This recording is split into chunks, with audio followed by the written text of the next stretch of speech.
paz de Cristo esteja com você. Vamos juntos falar a palavra de Deus, aprender sobre a palavra de Deus. Hoje eu quero ler um trecho na Bíblia do evangelista Lucas, Evangelho de Jesus, a qual escreveu o irmão Lucas, no capítulo 23, passagem muito conhecida, do versículo 39 até o 43. Diz assim: E um dos malfeitores que estavam pendurados blasfemava dele, dizendo: Se tu és o Cristo, salva-te a ti mesmo e a nós. Respondendo, porém, o outro repreendia-o, dizendo: Tu nem ainda temes a Deus, estando na mesma condenação? E nós, na verdade, com justiça, porque recebemos o que os nossos feitos mereciam. Mas este nenhum mal fez. E disse a Jesus: Senhor, lembra-te de mim quando entrares no teu reino. E disse-lhe Jesus: Em verdade te digo que hoje estarás comigo no paraíso. Amém? Graças a Deus pela sua palavra. A tradição católica denominou esse ladrão, deu um nome a esse ladrão, o nome de Dimas. Era o nome desse ladrão, né? Aquilo que a letra lá do Racionais MC vai dizer que foi o primeiro vida louca da história. A Bíblia não fala o nome dele, mas tradicionalmente ficou como Dimas. Morreu crucificado do lado direito de Cristo. Durante a crucificação, estava do seu lado direito. Dimas, ele era um homem como muitos outros na Palestina do primeiro século. Era uma pessoa pobre, miserável, que teve uma infância pobre e miserável, que veio de pais pobres e miseráveis, e assim de geração em geração para trás. Vivia sob o jugo romano, vivia sob o domínio de Roma, e começou a praticar pequenos furtos, né? Começou a roubar, porque a sua vida não tinha esperança, não tinha futuro, não tinha perspectiva. Talvez veio de uma família desestruturada, talvez veio de pais que o espancavam. Não sabemos ao certo, mas sabemos que ele escolheu o caminho do mal. Não quero dizer com isso que o fato dele ter escolhido esse caminho justifica-se pelo fato da infância que teve. Não, isso não justifica. O próprio Senhor Jesus Cristo também teve uma infância difícil. Também veio de uma família pobre. Os seus pais não tinham cordeiro para oferecer em sacrifício por conta do seu nascimento. Por isso ofereceram 2 rolas ou 2 pombinhos. Somente os mais pobres é que ofereciam esse tipo de oferta. Essa era a família de Jesus. Jesus cresceu na periferia de Israel, num lugar remoto chamado Nazaré. Foi lá que Jesus cresceu. Foi lá que Jesus aprendeu o ofício do seu pai, a carpintaria. Então, o fato de Dimas ter escolhido esse outro lado, o lado do mal, não justifica a infância que teve. Mas fato é de que ele começou a cometer pequenos delitos. Ele começou a roubar, ele começou a furtar e depois a assaltar com mão armada.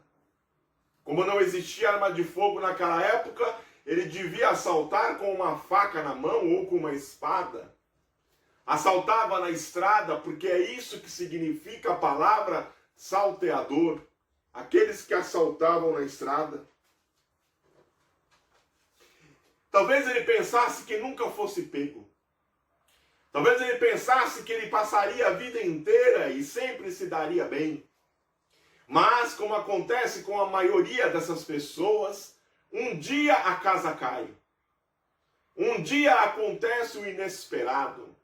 Um dia acontece de que A justiça, ela pode tardar, mas acaba alcançando esses malfeitores.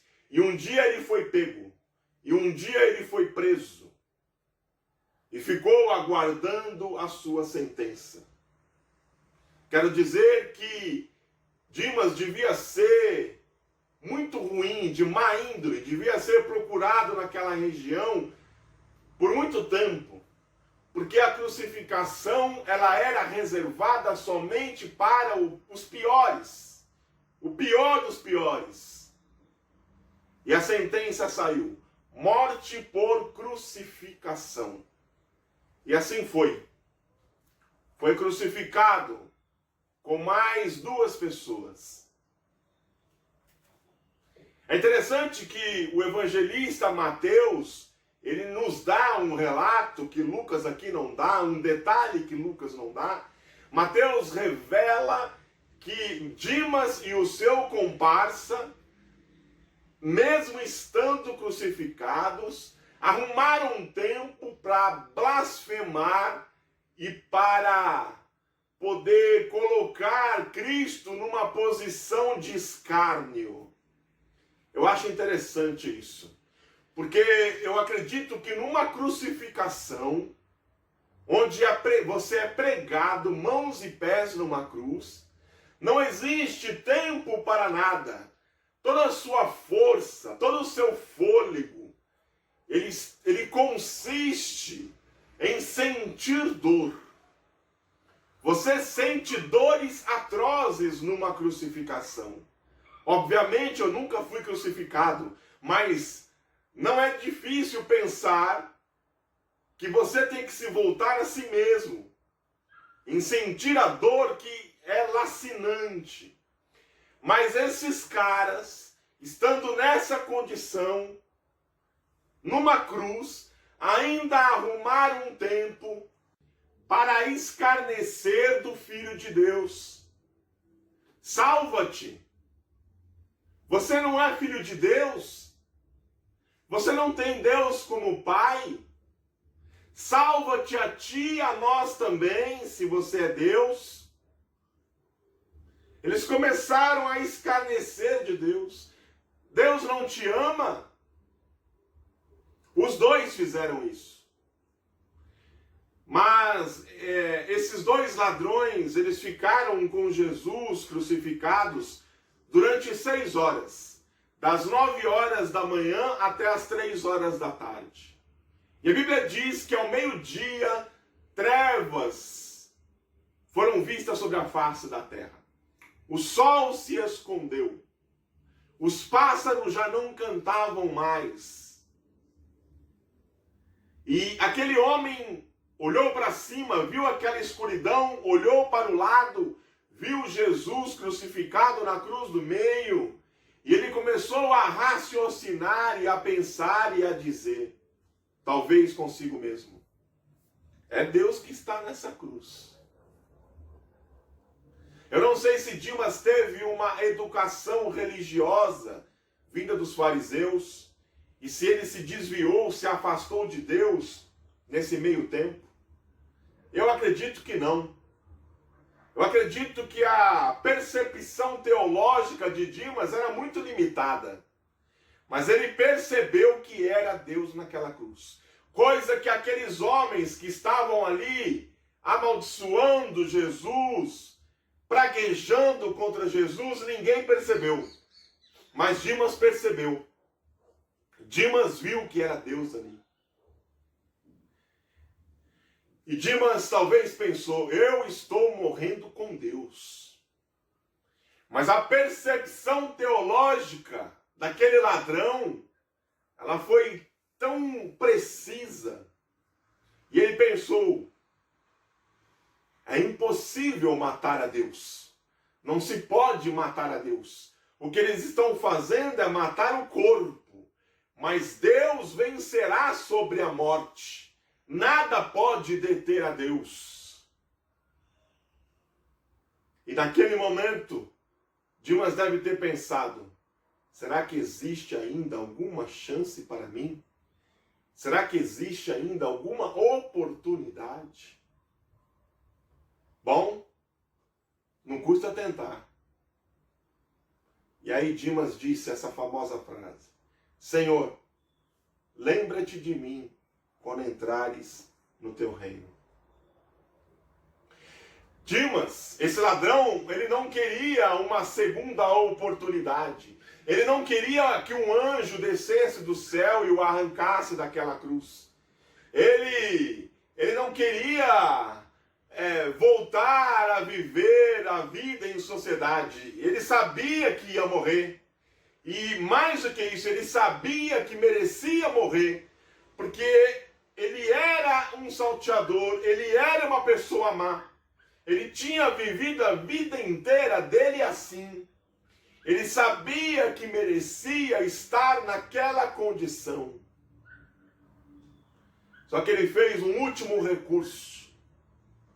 Ele pediu a misericórdia. Olha, nessa vida eu não quero mais nada. Mas se for possível, eu gostaria que o Senhor se lembrasse de mim no porvir. Dimas queria ser lembrado.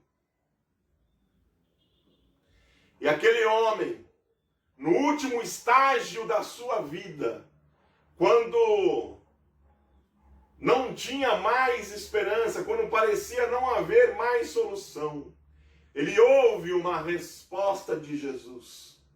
E Jesus então diz a ele: na verdade te digo que hoje estarás comigo no paraíso. Jesus naquela cruz estava disposto sempre a perdoar, estava disposto sempre a estender a mão, estava disposto sempre a pensar no outro em vez de si mesmo. Mais uma vez, pensa naquele ladrão.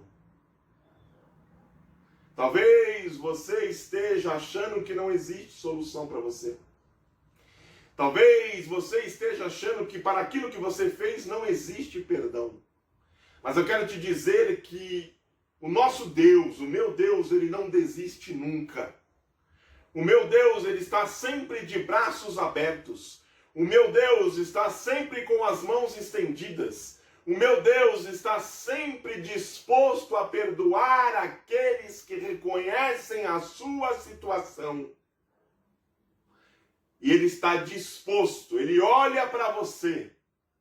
E ele está disposto a mudar a sua vida, a transformar a sua vida, a transformar o seu ser. Bendito seja o nome do Senhor.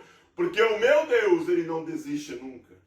Lá no finalzinho da vida, aos 47 do segundo tempo, aquele ladrão, ele encontrou a salvação. E ele pôde entrar no paraíso de mãos dadas com Jesus. Bendito seja o nome do Senhor. Existe solução para a sua vida. Existe salvação para você. Existe perdão por aquilo que você fez. Não importa o que seja. O meu Deus, ele perdoa todo e qualquer pecado. Bendito seja o nome do Senhor. Esteja ciente disso. Esteja atento a isso. Não se comisere. Não fique se martirizando. Bendito seja o nome do Senhor. Não fique pensando que para você não existe mais jeito. Existe sim um jeito. Existe sim uma saída. E Jesus é a solução dos seus problemas. Bendito seja o nome do Senhor. Aquele ladrão, naquela vida desgraçada, numa vida de inteira desgraça, no último momento da sua vida, se encontrou com a graça. E pôde ter a sua vida eterna. Não importa o que você passa aqui nesse plano, nessa vida.